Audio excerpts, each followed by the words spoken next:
거기 변호사님 요 부산에 지금도 지인들 많으시죠? 아 여기 뭐 내 친구 절반이 여기 있고 절반이 여기 있어요? 예. 지금도 교류가 좀 예, 있으세요? 그래서 안 그래도 오늘 또 내가 아까 전화를 하니까 저녁 때 한잔 하고 가라. 한잔 하고 가라. 이 부산 여론이나 뭐 민심 흐름이나 이런 거는 저보다는 훨씬 변호사님이 좀 더 읽을 수 있는 조건이 되네요. 세대별 투표가 될 것 같아요. 부산은. 아, 그래요? 이번에도? 예, 부산은 그 50대 이상은 예. 과거의 그 투표 그 경향을 그대로 유지를 하고 있어요. 아, 예, 지금요? 근데 이제 보수 우파 쪽, 그 옛날에는 뭐 여촌 야도였지만 예. 그 이후로 된 게 거의 여기는 이제 보수의 아성 비슷하게 이제 YS 영향이잖아요. 옛날 여촌야도도 뭐 도시에는 젊은이가 많고 시골에는 어른들이 많고. 그게 거의 50대 이상은 그런 거고 지금 전국 어디나 다 마찬가지지만 30대, 40대, 예. 30대, 40대는 이 문재인 대통령의 굉장히 우호적이거든요. 예. 이 경향이 부산에도 그대로 있는 것 같아요. 굉장히 강하고 20대는 확실히 조국 사태가 영향을 많이 미쳤어요. 덜하다는 거죠? 예, 쉽게 말하면 정부 지지가? 이 균등한 기회가 보장이 안 됐다. 예. 조국이 권력자였으니까. 예. 장관인데. 장관 전에 민정수석을 했잖아요. 예, 예. 민정수석을 하면서 그랬으니까. 저기 변호사님, 그래도 문재인 대통령이 그래도 거제 태생의 부산 사람이잖아요. 그렇죠. 근데 문통이 예. 이게 경남고등학교 나왔으니까 부산 사람 맞네. 이제 보면 부산이 그 예전에 권위주의 시대에는 야성이 굉장히 강한 도시였잖아요. 1979년도에 부산 마산 민주화운동도 여기서 벌어졌고. 근데 YS 대통령이 1990년도에 그 3당 합당하면서 지금 30년 아닙니까? 30대. 예, 김영삼 총재가 그때 민자당 만들면서 보수 쪽하고 손잡고 30년 가까이 이제 보수의 우세가 유지가 됐다가 지난 지방선거 때 그게 깨졌죠. 지방선거에 깨진 건 우리 그 유파선을 어떻게 볼지 모르겠는데 우리가 한번 투표를 하면 예. 계속해서 같은 그 이 경향이 있거든. 같은 쪽에 계속 찍는. 예. 그런데 그 이후로 적폐청산이 쭉 흘러오면서 이 커브가 깊어진 거야. 아, 그래서 그때 아마 그쪽에 올라왔죠. 예. 최고점을 찍은 게 지방선거라고 봅니다. 최고점, 거기가 정점이다. 다시 그런 그 상황은 안 예, 벌어질 거다. 그런 투표는 안 나올 거예요. 나오기 힘들겠지. 그 전반적으로 저는 이번 총선은 이 부울경 전체적으로 봐서 굉장히 결과를 예단하기 어려운 그 선거구별로 편차도 좀 심하고 이번에는 이런 선거가 되지 않을까 싶은데 이번에는 지난 지방선거에 비하면 보수 쪽이 좀 더 회복을 하는. 제법 회복할 거예요. 근데 부산 선거는 어느 선거구가 제일 볼만해요? 부산은 이번에 관심이 좀 있는 게 예. 예, 중영도구. 나는 그 선거의 결과가 어떨지 그게 굉장히 궁금해요. 영도구. 남월도 여론조사 잘 나오더라고요. 남을도 지금 괜찮은 지역구예요. 예. 오히려 사구 같은 데가 지금 아마 통합당 후보는 긴장을 해야 될 겁니다. 사하. 아, 이제 해가 슬슬 넘어가려 그러니까 이제 좀 활기가 좀 돌기 시작한다, 이 동네가. 여기는 밤배야, 망할리는. 밤이죠, 밤. 여기, 우리가 여기니까 여기로 올라가시죠.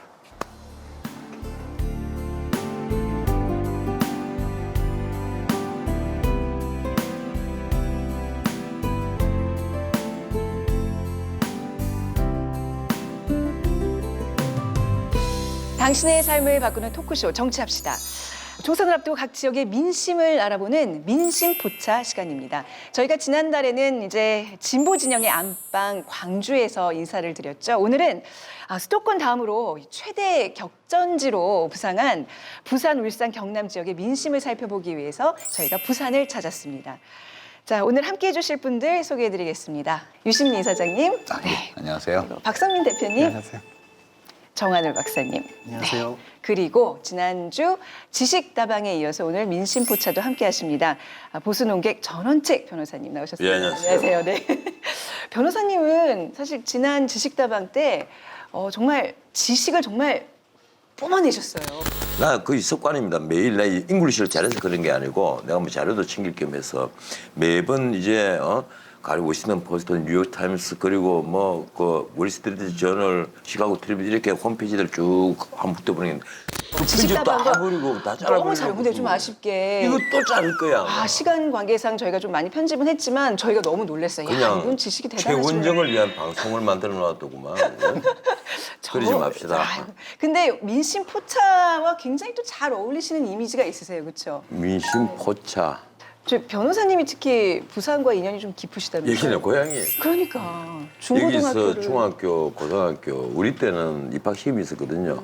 그래서 초등학교를 졸업을 하고 이 먼 곳을 이른바 유학이라는 걸 봐서 하수 생활을 시작을 했어요. 평생 그때부터 이제 찬밥 신세가 된 거예요. 내 일생에 네. 찬밥의 시작이야.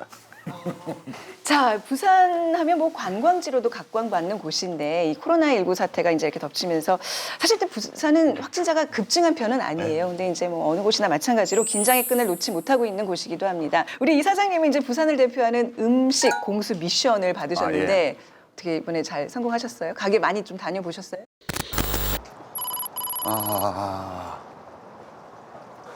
안녕하세요.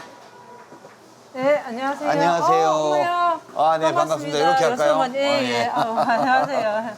또 부산 오면 돼지국밥은 먹어야 될 거 부산은 아니냐. 돼지국밥이죠. 예. 예, 그래서 근처에 예. 맛있는 국밥집이 어딨나 하다가 예, 예. 좀 싸서 가려고요. 세 그릇만 포장해 주이소. 예. 고기국밥 아이고, 하나 딱 하고, 하시네. 수프국밥 하나 하고, 순대고기 하나 해주세요. 예. 요새 많이 힘드시죠? 아우, 많이 힘들죠. 예. 지금. 또 이 집은 이대금 그래도 손님 많은 집 같아요. 많이, 손님 좀 사인 많이 걸려 오시긴 있고, 하는데. 사진 걸려 있는 거 보니까 예, 요즘은 좀 힘듭니다. 경기가. 그러시구나. 예, 예. 그래도 견디셔야지 뭐 어떻게 오야겠나. 예, 예. 손님이 예. 많이 좀 줄은 편입니다. 요거 지나가면 또 안 나아지겠습니까? 예, 예. 그럴 때를 또 기대하면서 또 열심히 해야죠. 예. 부산은 뭐 선거 임박했는데 뭐 공기 좀 있어요? 분위기 좀 있어요?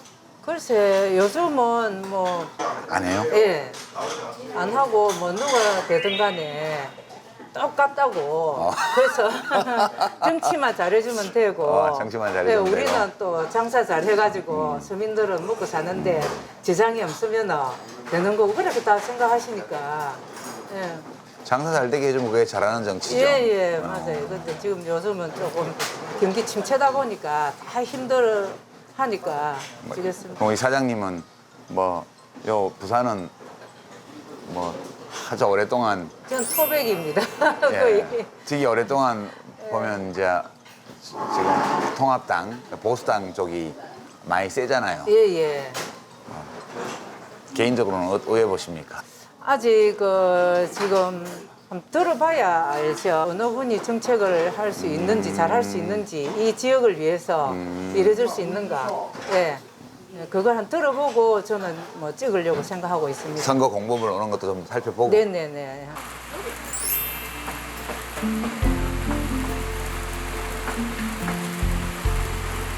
세 그릇만 되려나? 조금 더 예, 세 드릴까요? 그릇이면 돼. 되겠습니다. 5명이 먹는 건데 아, 딴 것도 그 있고 순대를 해가지고. 조금 나눴거든요. 감사합니다. 맛있게 드시고. 제가 순대 좋아합니다. 예. 네, 예, 예. 맛있게 드세요. 예. 예. 잘 보고 있습니다. 아, 저도. 예.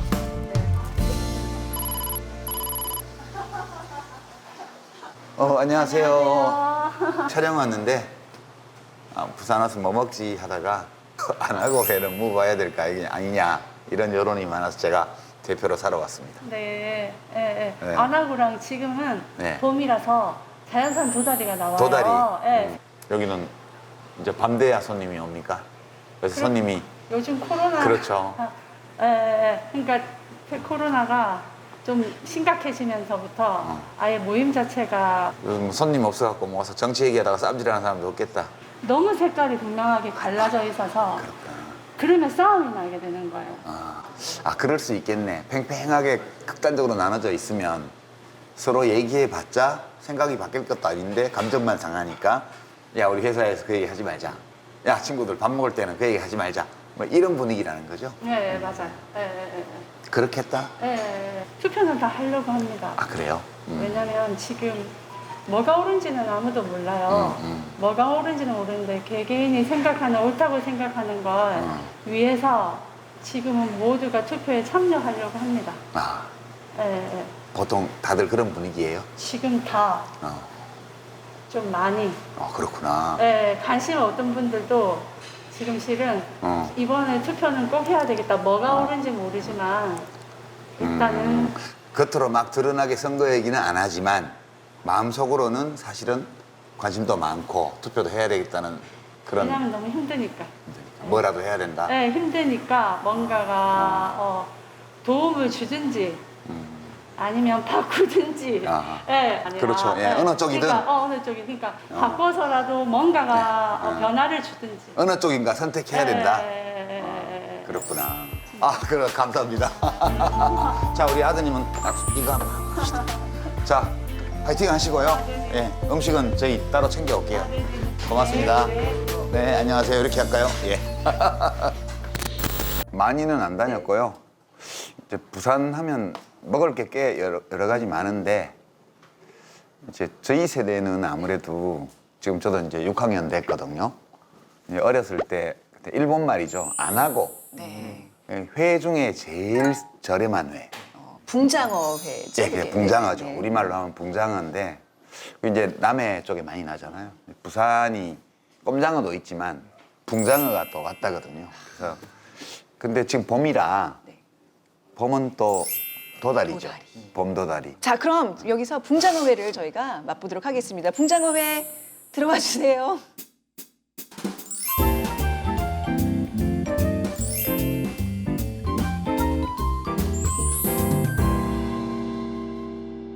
붕장어와 함께 여기 지금 부산의 대표 막걸리라고 하는데요. 이 지역마다 막걸리 맛이 또 다 다르더라고요. 부산의 막걸리는 어떤 맛일지. 네. 원래 막걸리는 자작을 하는 겁니다.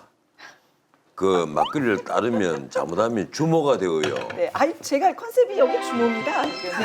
자, 한잔 하시죠, 부사님. 정말 감사합니다. 환영합니다. 그러시요. 정말 환영합니다. 네. 감사합니다. 자, 우리 유판사 술잔 한번 들어보세요. 내 정철 선생의 네. 곤주가를 그대로 해줄게요. 이거 다 아시는 거예요. 한 잔 먹새그녀 또 한 잔 먹새그녀 곧 꺾어 산 놓고 무진 먹새그녀. 앉아. 네, 한잔. 네, 저희 되게 굉장히 고급스럽네요, 오늘 술자리가. 네. 네. 요거 괜찮네. 한번 드셔보세요. 네, 어렸을 때 그리고 붕장어회를 좀 드셨어요? 네. 그렇게 무수히 먹지. 초랑시장에 놓인 게 전부 다 이건데. 그렇죠. 오늘 지금 밖에 풍경도 그렇고, 야, 광안리 앞바다를 보면서 붕장어회를 딱 깻잎 싸 드시는 이 여유로운 모습 보기 좋습니다. 하지만 바다 보여요. 예. 지금 광안리 앞바다의 야경을 보고 계십니다. 너무 아름답죠? 네. 근데 확실히 길가가 한산하다는 거를 체감을 합니다. 여기 뭐 말도 못하게 복잡한 곳인데. 그렇죠.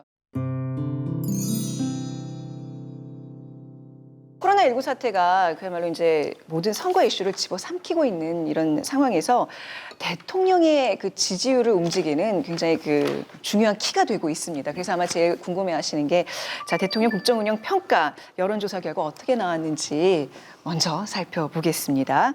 대통령의 국정운영에 대해서 잘했다라고 답해주신 분이 52.7%로 나타났고요. 못했다가 42.6%입니다. 저희가 이제 부산, 울산, 경남 지역을 왔으니까 이 지역도 볼게요.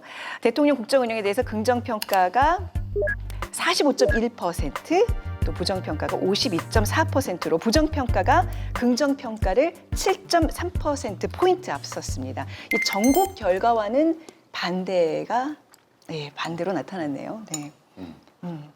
어떻게 뭐 예상하신 건가요? 어떻습니까? 작년에 조국 사태 때 대통령에 대한 국정 지지도 긍정평가가 40%까지 내려갔다가 반등을 한 거란 말이에요.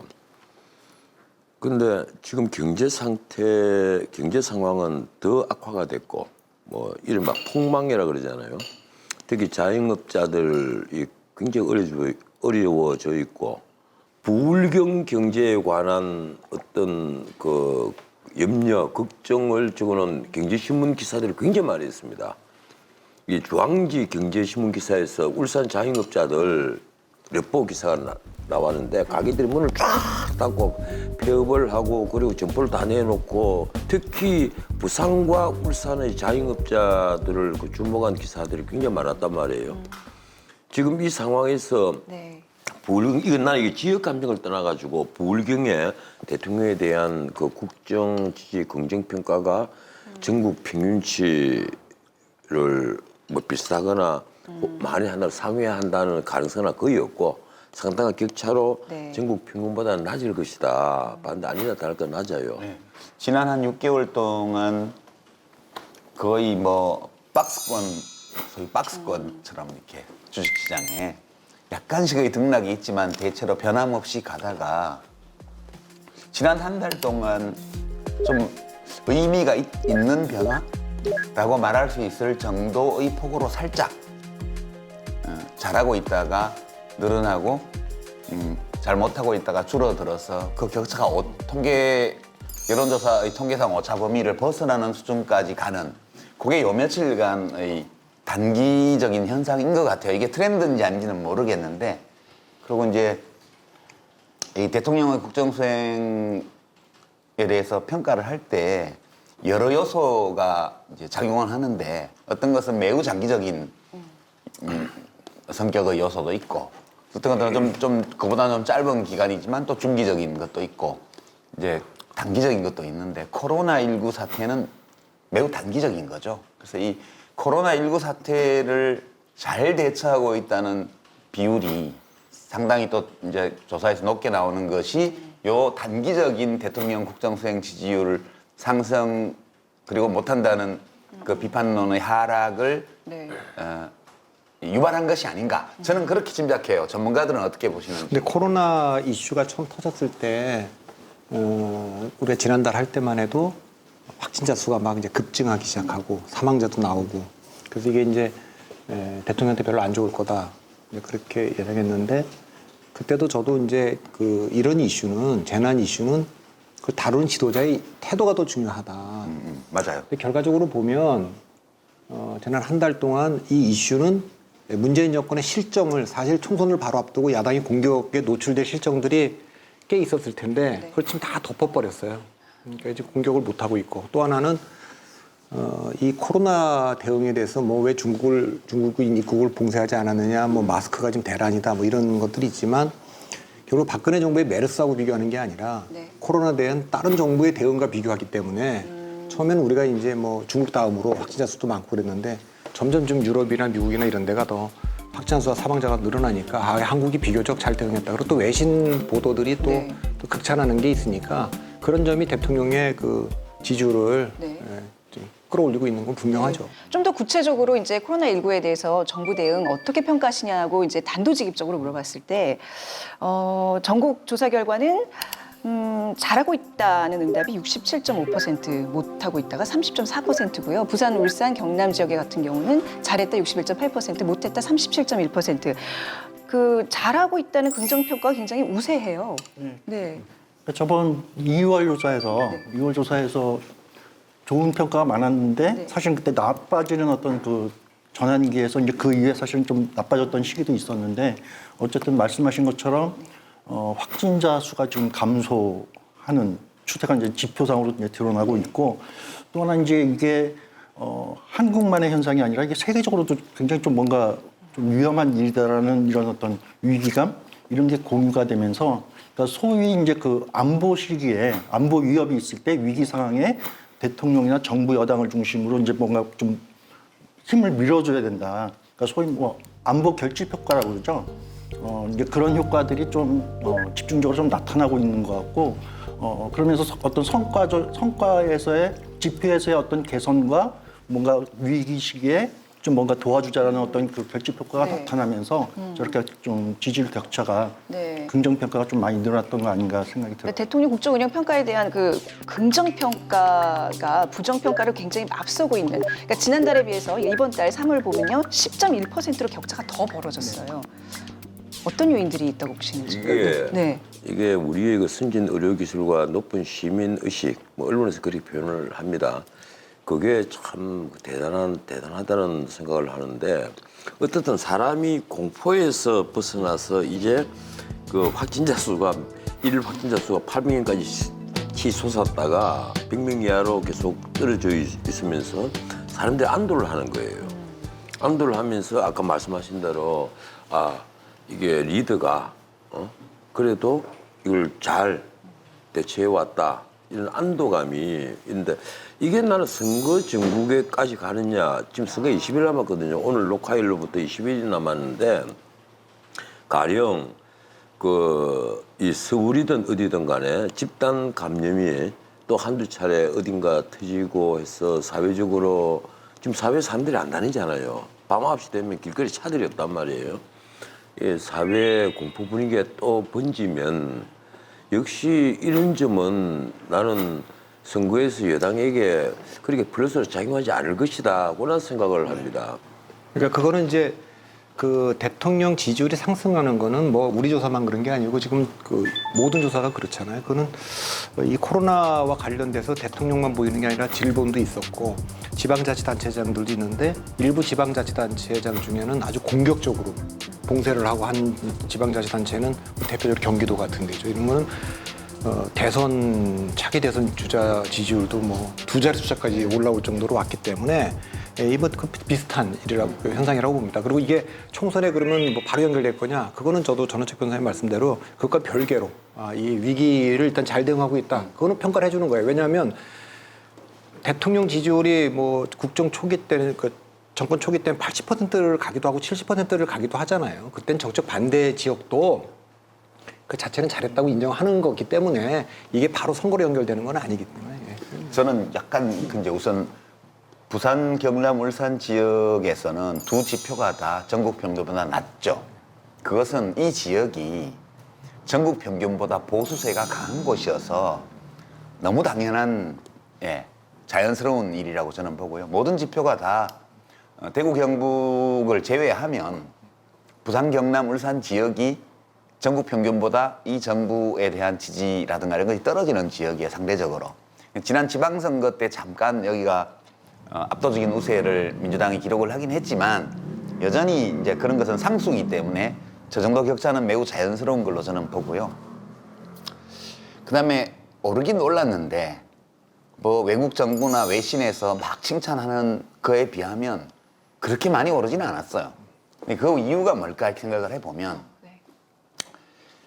대통령이 이 모든 일들을 지휘하는 리더, 최종적인 최고 리더이긴 한데 잘 보시면 메르스 사태 때 박근혜 대통령의 지지율이 팍 떨어졌던 것과 달리 이번에는 큰 폭은 아니지만 올랐단 말이에요. 이게 무슨 이야기냐 하면 대통령이 무슨 뭐 솔방울로 수류탄 만들고 뭐 가랑이 풀어 나룻배 짓는 사람이 아니잖아요.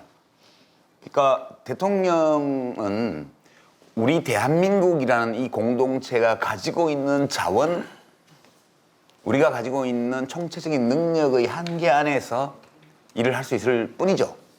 그 우리가 가지고 있는 역량을 최대한 발휘할 수 있도록 해내면 그것은 성공하는 리더십이 되는 거고 그게 아니면 이제 망하는 거예요. 그러니까 박근혜 대통령이 메르스 사태 때 지지율이 떨어진 것은 그때 시민들이 판단하기에 우리가 그 정도로 못하는 나라가 아닌데 뭐가 지금 잘못됐다. 이래서 이제 지지율이 떨어진 거고요. 지금 우리나라는 우리 뭐 의료제도라든가 이런 건 문 대통령이 만든 게 아니잖아요. 그리고 시민들의 어떤 사회적 거리두기에 대한 적극적인 협력 이런 것들은 대통령이 시켜서 하는 게 아니에요. 시민들이 하는 거지. 그러다 의료진들의 헌신적인 노력 이것도 문 대통령이 의료진 키운 게 아니에요. 그러니까 잘 하고 있긴 한데 그래서 잘한다는 거는 많이 높아요 지금. 근데 대통령 국정 수준, 국정 수행 지지도는 저거밖에 안 오르는 거는 이 공이 온전히 대통령의 리더십 하나에만 원인을 찾을 수 있는 것이 아니고 여러 요인이 있고 대통령의 리더십은 그 중에 하나다 해서 저 정도 오른 거라고 저는 봐요. 이게 되게 전 좀 놀랐어요. 근데 이거 부울경과 관련돼서 이후 토론을 해서 잠깐 하나 짚고 싶은 거는 말씀해 주세요. 되게 전국 평균보다 한 5, 6% 차이가 나잖아요. 그러니까 그만큼 아까 여기 상대적으로 좀 보수적인 동네다 이렇게 했는데 저는 조금 다르게 생각하는 게 그 지난번에 우리가 호남을 갔지만 호남이 전국 여론조사에서 10%의 비중을 차지합니다. 10%이기 때문에 호남에서 10%가 높으면 1%가 올라가고 20%가 높으면 2%가 올라가는데 이번 조사에서 호남이 77.6이에요. 그러니까 대체적으로 보면 호남이 지금 압도적으로 문재인 대통령과 민주당을 지지하기 때문에 평균 한 3% 끌어올리고 있어요. 그렇다면 이제 그런 점을 감안해 본다면 이 지역이 상당히 보수가 우위여도 옛날하고 정말 이 PK가 보수다가 아니라 지난번 선거 때도 여기가 8군데, 부산 5군데, 경남 5군데 여기 누가 주인인지 모르는 지금 지역으로 지금 바뀌어 있는 거예요. 네네. 그러니까 대통령 국정 운영 평가에 있어서는 좀 부정 평가가 더 높았던 지역이 부산, 울산, 경남 지역인데 그 코로나19 대응에 대한 긍정 평가는 높게 나왔어요. 자, 그 이유를 시민들의 목소리로 확인해 보겠습니다.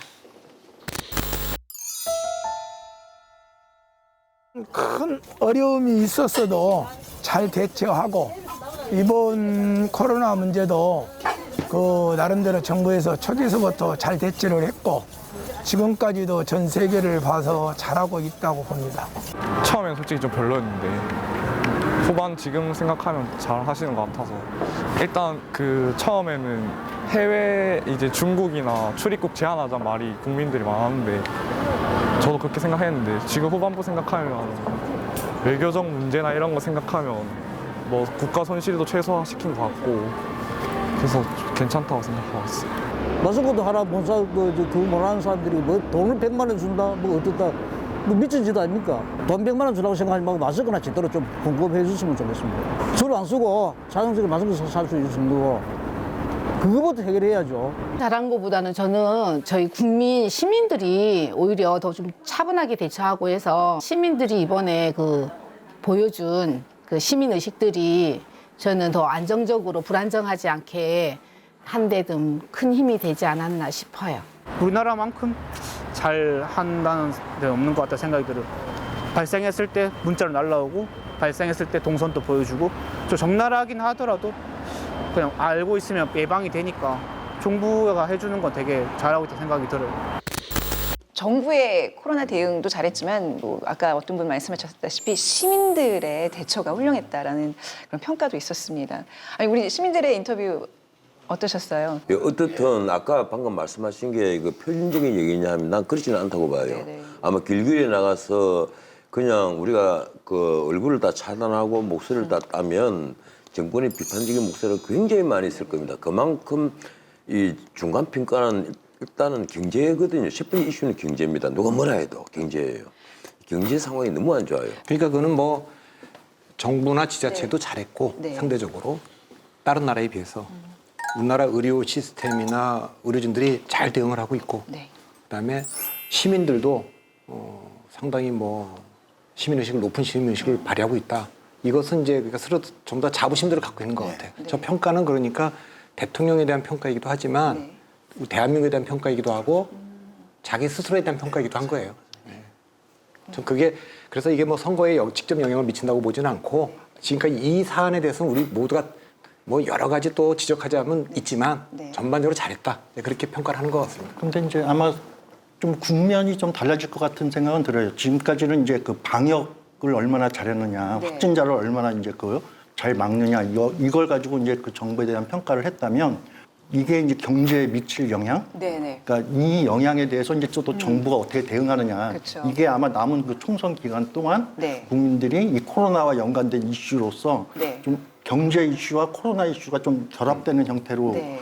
또 하는 그리고 그런 어떤 국면으로 전환되지 않을까. 네. 그러니까 이제 여기서 내가 좀 보충할게요. 정할 박사님이 굉장히 중요한 포인트를 지적해 주셨는데 아까 이제 전 변호사님 말씀하신 것처럼 경제 이슈는 쭉 계속 이슈였어요.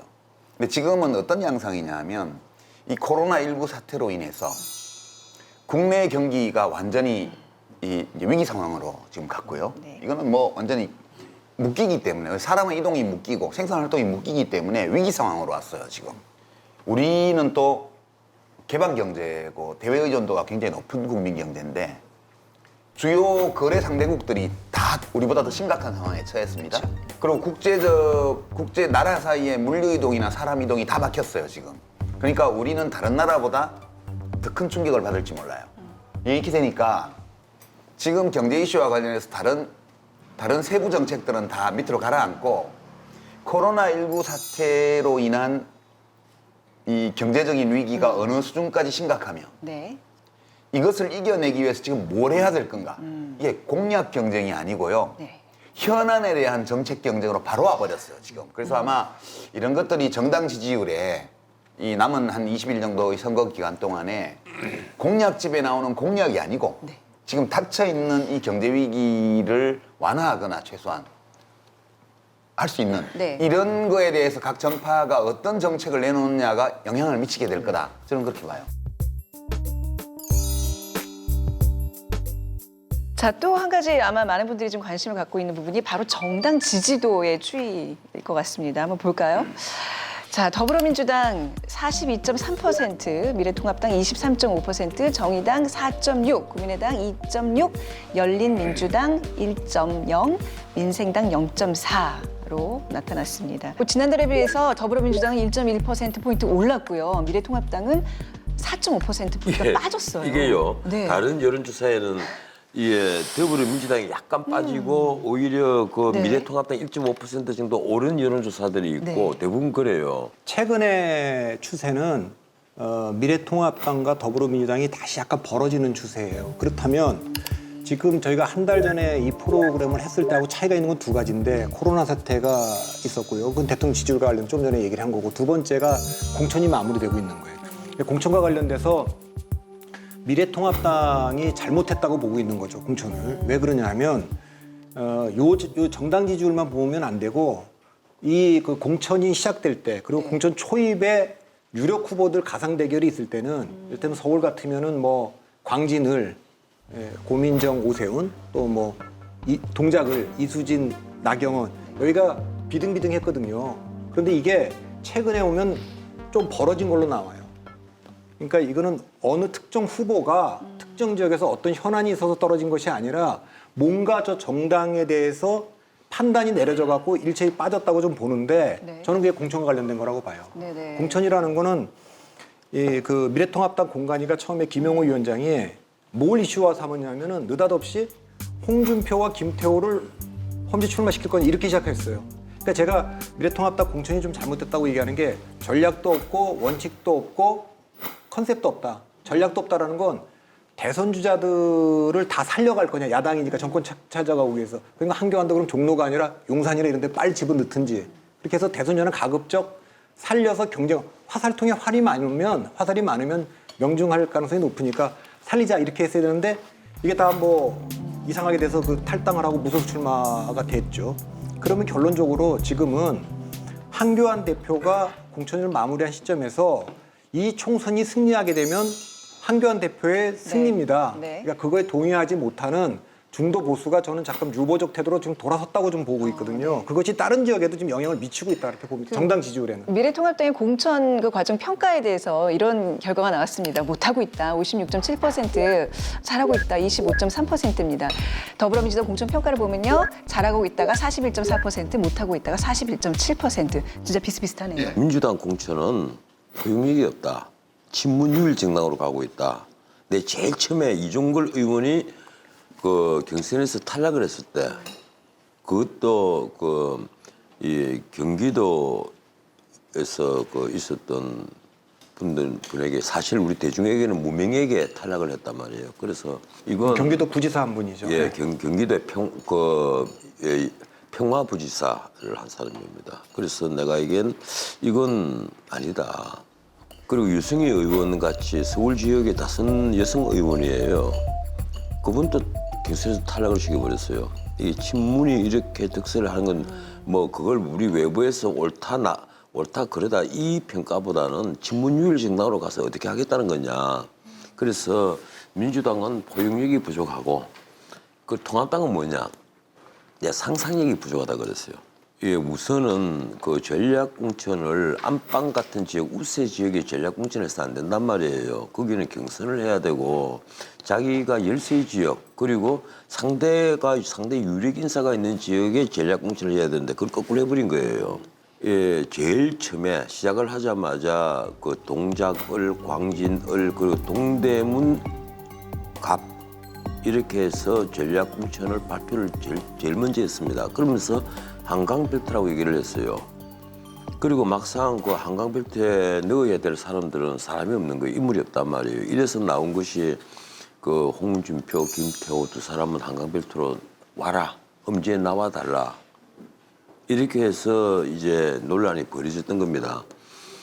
결국은 그동안에 이 김용호 공관위원장이 사천 논란에 휘말리면서 이 대중에게 아주 잘못된 공천이라는 인식을 너무 많이 심어버렸어요. 공당의 공천이 아니다. 의심을 받기 시작하고 결국은 본인이 사퇴를 했잖아요.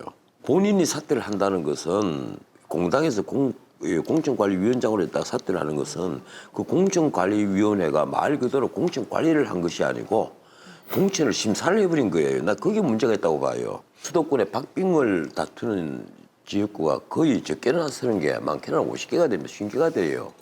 박빙을 다투는 선거구에 특히 공천에 불만을 가지고 컷오프된 사람이 무소속으로 나간다든지 뭐 영남은 아주 중요한 선거구면 8개가 되잖아요. 그리 될 경우에 이건 자칫 잘못하면 통합당이 이길 곳을 패배할 수가 있다. 제가 마무리 좀 할게요. 이제 저 그래프는 지금 3가지 얘기를 하고 있는 거예요. 전체적으로 볼 때 전국 평균 더불어민주당의 정당 지지율이 계속해서 지난달과 마찬가지로 미래통합당보다 높다. 첫 번째 정보고요. 두 번째는 격차가 더 벌어졌는데 민주당 지지율은 거의 안 올랐어요. 저 1.1%라는 거는 그냥 통계상의 오차 범위 안에 있는 거니까. 우리가 첫 번째 조사했을 때 저 정도 나왔죠. 그렇죠. 12월 달인가. 예, 더불어민주당은 그냥 있다. 그러니까 코로나 사태에 대한 대응을 정부가 잘했다고 생각하는 유권자들이 대통령 국정수행 지지율은 꽤 올려줬지만 여당인 더불어민주당하고는 별 관계가 없다 이거는. 그럼 무엇으로 저 격차가 확대된 것을 설명할 거냐라고 볼 때 하나는 공천이에요. 그러니까 더불어민주당은 공천 잘했다 못했다가 비슷한데 미래통합당은 못했다가 훨씬 더 높아요. 그러면 저거는 정당 지지율에 반영된다고 봐야 돼요. 왜냐하면 우리가 다른 데이터들을 보면 공천에 실망해서 지지 처리를 했다든가 이런 게 나오잖아요. 그러니까 되게 자연스러운 거예요. 이 격차가 벌어진 거는. 저는 그렇게 보고요. 또 무엇보다도 이게 그 공천 결과가 반영이 됐지만은 공천에 실망 한 거는 서로 양당이 다 비슷해요. 나는 가령 이 통합당이 사천 논란에 휘말린 것이 굉장히 심각한 문제다. 그래서 여론이 굉장히 나빠졌다는 걸 인정을 합니다. 인정을 하는데 그것보다 더 앞으로 선거판에 있어서 문제를 많이 일으킬 것은 통합당의 사천 논란보다 더 큰 문제는 민주당의 친문유일정당화 합니다. 친문 패권주의. 이것이 앞으로 계속 노출이 되고 이게 뭐로 드러나는가 하면요. 조국이냐 아니냐 이 문제로 드러난단 말이에요. 김남국을 끝내 금태섭의 상대자로 붙였다가 거기서 거의 조국이냐 아니냐로 비화가 될 것 같으니 조국 반조국으로 비화가 될 것 같으니까 빼내가지고 그걸 또 동작을로 보낼까 하고 몇 번 검토를 여론조사까지 다 돌려보다가 안산 단원을로 보냈단 말이에요. 그리고 나는 그때 뭐라고 얘기를 했는가 하면 다른 모 방송에서 전화 인터뷰를 하면서 이건 금태섭은 김남국으로 인해서 살았다. 나시고 보니까 강순우에게 그냥 일방적으로 패때렸잖아요. 65대 35로 져버렸단 말이에요. 가산점 줄 필요도 없이 진 거예요. 그래서 깜짝 놀랐어요. 이게 민주당의 친문유일 정당, 이 친문 패권주의가 친문이 패권을 잡는 것이 그리고 친조국이 패권을 잡는 것이 단순한 문제가 아니었구나. 이거는 정말 그 민주당 전체에 퍼져가 있는 묵시적 합의다.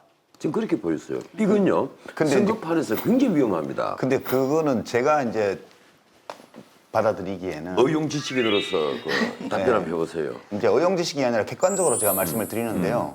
그것은 이제 보수 진영의 이제 덮어 씌우기예요. 저는 그렇게 봐요, 기본적으로. 보수 진영에서 민주당의 공천에 대해서 덮어 씌우기 위해서 만들어낸 말이라고 보고요. 그럼 친문유일이 아니라는 겁니까? 네, 그럼요. 이게 지금 우리나라 공천이 뭐 주먹구구식이니까 이건 뭐 문제가 있는데 그걸 다 논할 수는 없고 두 가지입니다. 공천이라는 건 누가 탈락하느냐라는 걸 관심 있게 봐요. 누굴 탈락시킬 거냐. 그게 납득할 만해야 되거든요. 네. 이거를 지금 미래통합당 지지자들이 납득을 못 하는 거예요. 일부 의원들 공천만 아니, 미래통합당을 상징하는 인물들은 다 어디 갔느냐. 이해운 의원이, 유승민은 어디 갔고, 홍준표는 어디 갔고, 김태훈은 어디 갔느냐. 선거를 이끌 사람이 없다. 이렇게 했어요. 자, 그러면 두 번째. 데리고 온 사람들이 또 괜찮아야 돼요. 이길 수 있는 사람은 데리고 와요. 이긴다고 데리고 온 사람 중에 아까 사천 논란은 별개로 하더라도 별로 그런 인물이 안 보이는 거예요. 그래서 이제 선대위가 만들어졌는데 선대위원장을 뭐 누굴 모셔오니 많이 그러다가 또 안 됐잖아요. 지금 이제 코로나도 있지만 선대위가 발족하는데 물론 이렇게 조용한 선대위 발족식을 좀 본 적이 없어요. 그러니까 저 선대위에 야당인데 여당은 선거를 조용히 치를수록 좋거든요. 야당이 뭔가 복잡복잡 공격을 해야 되는데 메신저도 안 보이고 메시지도 안 보이고 전략도 안 보이고 이렇게 돼 있기 때문에 지지자들이 보기에는 못마땅한 거예요. 이게 우리가 심판하려고 작년에 광장에서도 10월 3일, 10월 9일 날 그렇게도 나오고서 될 것 같았는데 왜 이 모양의 공천을 해갖고 확 짐을 빼놨느냐 이 비판이 있는 겁니다 지금. 패널 조사 결과를 가지고 공천 과정 결과를 보면 거기서도 좀 재밌는 대목인데요. 이제 가령 저희가 3차 조사를 2월에 했었거든요. 그때 2월에도 양당의 공천 과정을 평가를 했었죠. 그래서 그때 더불어민주당에 대해서 공천을 잘했다고 하는 사람들이 이번에도 얼마나 잘했다고 보는지 그리고 미래통합당에 대해서도 2월 달에 잘했다고 했던 사람, 못했다고 했던 사람들이 지금은 어떻게 바뀌는지를 보면 이게 패널 데이터구나. 이게 패널 데이터를 보시면 더불어민주당의 경우 저번 2월 조사에서 잘했다고 했던 사람들의 80%가 이번에도 잘했다고 얘기를 했고요. 못했다고 했던 사람들의 한 74%가 못했다고 했어요. 거의 사실은 이제 굉장히 안정적으로 이제 잘하고 못하고가 유지된 반면에 미래통합당 공천 과정에 대한 평가를 보면 저번 조사에서는 잘했다고 했던 그 한 339명 중에서 이번 조사에서는 잘했다는 게 과반에도 못 미치는 47.5%로 떨어지고 나머지는 잘못했다고 돌아서 그러니까 실제로 표의 이동이 확인되는 거죠. 그러니까 공천 과정을 잘했다고 봤다가 못했다고 보는 비율이 거의 절반 가까이 나오는 그러니까 이런 패널 조사 데이터를 통해서 사실은 확인할 수 있는 대목이죠. 저희가 지금 부산, 울산, 경남 지역에 와 있잖아요. 이 지역의 좀 특징을 좀 살펴볼 필요가 있는 것 같은데 공천 방식에 좀 차이가 있었어요. 그렇죠? 그럼요. 예, 그러니까 더불어민주당은 거의 이제 현역 의원을 그대로 재공천한 반면에 미래통합당은 현역 의원을 좀 과감하게 물갈이한 그런 측면이 있는데 자 이렇게 여야의 극과 극 공천에 대해서 여기 시민들은 어떻게 평가하시는지 또 목소리를 한번 들어보겠습니다. 그냥 막상막하요. 막상막하. 물갈이가 대려고 더 돌려 맡긴데 그게 뭐 물갈이니까 이게. 괜찮게 저는 생각합니다. 기존에 계속했던 사람이 물론 잘하는 것도 있지만 또 새로운 사람들이 그 물갈이가 좀 돼서 좀 바뀌었으면 하는 생각도 있어요. 너무 물갈이를 많이 한 것 같은 기분도 들어요. 물갈이가 리드할 수 있는 사람들을 많이 없앤 것 같은 그런 생각이 한 번씩 들기도 하고 그렇습니다. 해본 그게 있으니까 좀 안 나아지겠나 더 한 번 했을 때보다는 더 안 나아지겠나 싶은데 물갈이 했던 그런 자연 것 같습니다. 물은 흘러야죠. 물은 흐르고 자꾸 접은 사람들, 새로운 사람들한테 기회를 줘야죠. 민주당도 마찬가지 같아요. 흘러가야 되는데 흘러가지를 않은 것 같아요. 장단점이 있지 않을까요? 오래 하신 분들은 그만큼 경험도 많고 해왔던 게 많으니까 잘할 수 있을 거고 이제 새로 오신 분들은 이제 기존과는 다른 새로운 방식의 정책을 내올 수도 있고 할 수 있으니까 둘 다 잘한 것 같아요. 민주당은 일단 지금 정권 잡고 있는 게 나쁘지 않으니까 뭐 당연히 지금 정치하시는 분들 재선하는 게 맞는 것 같고 근데 또 반면에 새로 나온 당은 그때 박근혜 대통령 정부 때 약간 휘청하고 당연히 그 당 입장에서는 새로운 인물들 내는 게 맞다고 생각해서 둘 다 잘한 것 같아요. 그거에 대한 크게 의미를 두진 않는 것 같은데 그 사람이 어떻게 했고 어떻게 할 거고가 중요하지 뭐 꼭 바뀌었다고 해서 좋은 것만 또 아니고 뭐 그대로 나왔다고 해서 뭐 안 좋은 것만 또 아니니까. 미래통합당의 이제 공천에 대해서는 뭐 돌려막기가 아니냐 또 이제 원칙이 없이 더불어민주당은 너무 새 인물이 없다 뭐 이런 의견들도 있었는데 아니 핵심은 그거예요. 민주당의 현역 의원의 경우에는 거의 예외 없이 경선한다.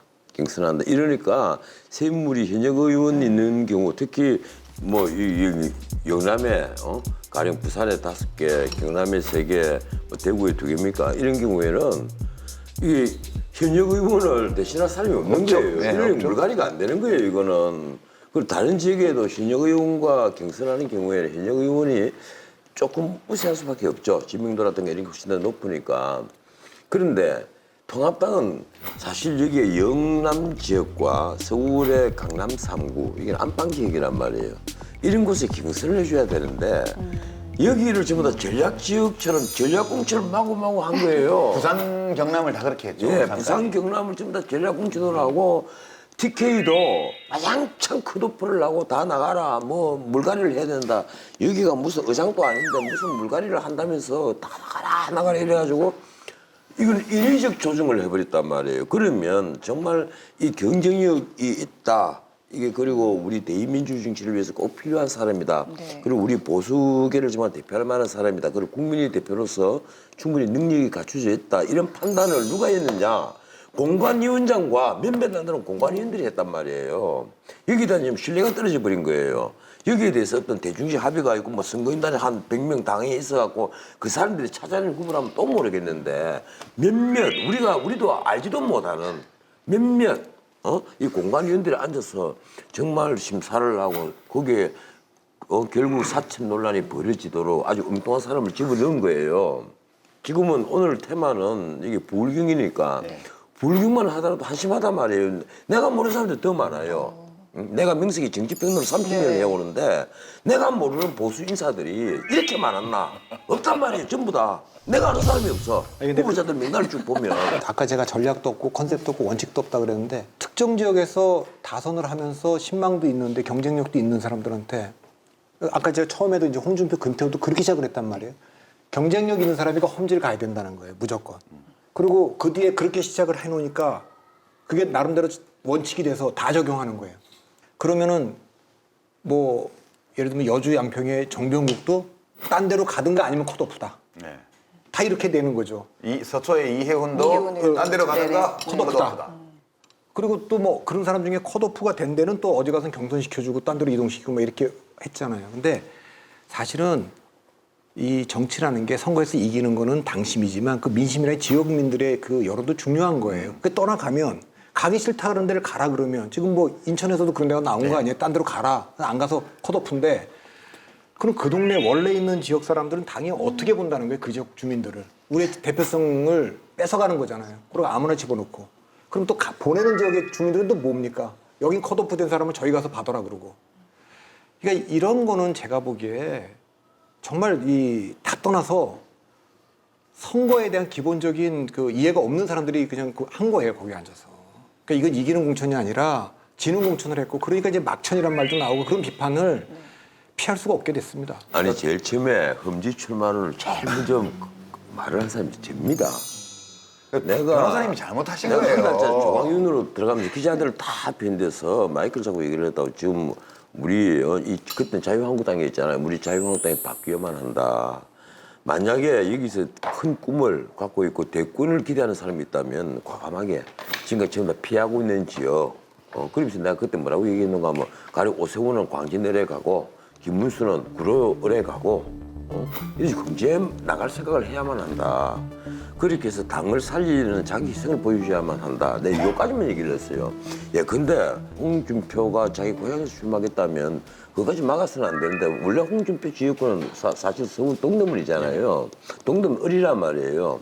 그러면 나는 홍준표가 굳이 지금 이 시점에 가는 고향에 가는 것까지는 난 별로 좋게 안 봐요. 그 고향에 원래 그 지역구 사람이 있단 말이야, 조혜진이가. 그리고 나서 본인이 그래서 양산에 가겠다. 김두관과 붙겠다 하면 난 그까지는 당이 해줬어야 된다. 예, 이해를 해야만 되지 않느냐. 끝내 거기까지 컷오프를 해버리는 거야. 그래서 온갖 소리가 비하인드 스토리가 나오도록 만들었거든요. 지금 부산, 울산, 경남을 보면 뭐 이게 진짜 뭐 딱 거론하면 영향 미칠 수 있으니까 제가 그냥 포괄적으로 말씀을 드리면 이제 현역이 불출마한 지역이 있고, 그죠? 그다음에 이제 컷오프를 한 지역이 있고, 그래서 자리가 많이 비었어요. 근데 여기도 마찬가지로 인천이나 이런 데처럼 A 지역구에 원래 거론되는 사람을 B로 집어넣고, A는 또 원래 하던 사람 말고 또 다른 사람을 데리고 오고. 그러니까 지금 민주당은 5개를 지난번에 부산에서 했고 보궐선거에서 1개를 더 해서 6개를 하고 있죠. 경남은 지난 총선에서 3개를 했어요. 그죠? 그 다음에 울산은 1개도 못 했는데 보궐선거에서 한석을 했어요. 그렇게 돼서 이제 하고 있는데 민주당은 현역을 대체할 만한 자원이 없어요. 어렵게 당선이 돼서 여기 하고 있으니까 일단 기본적으로 현역들은 다 재공천이 됐고 이제 그 사람들은 최소한 수성을 해야 된다. 그리고 거기다가 플러스 알파를 해야 된다. 이렇게 해서 많은 지역에서 경선을 해서 후보 공천을 했어요. 일부 지역은 단수 공천을 하고. 그래서 이제 적어도 지난번보다는 많이 였자 이렇게 나가고 있는데 자신감 때문인지 몰라도 미래통합당은 여기에 맞춤형 공천 같은 것도 잘 보기 어려웠고 이렇게 지역구를 이동시키는 방식의 이런 공천도 여러 군데 했어요. 그러고 나서 그게 불만을 품은 정치인들이 이제 미래통합당 정치인들이 불출마 선언한 데들이 또 한두 군데가 아니에요, 여기에. 그래서 전체적으로 보면 우리가 본 그 대통령 국정수행 지지율도 그러하고 또 현재의 당세도 그러하고 미래통합당이 유리한 지역이죠. 우세한 지역이죠. 근데 이렇게 선거구마다 복잡한 공천 과정에서 벌어진 일들 때문에 선거구도가 이렇게 복잡해져서 일여다야 형태로 이렇게 선거구도가 짜여지게 되면 민주당의 후보가 본인의 자력이 모자라는 경우에도 표가 갈라지면서 당선될 가능성이 생긴 데들이 꽤 있어요. 그러니까 이 부울경 선거는 진짜 해봐야 할 것 같다.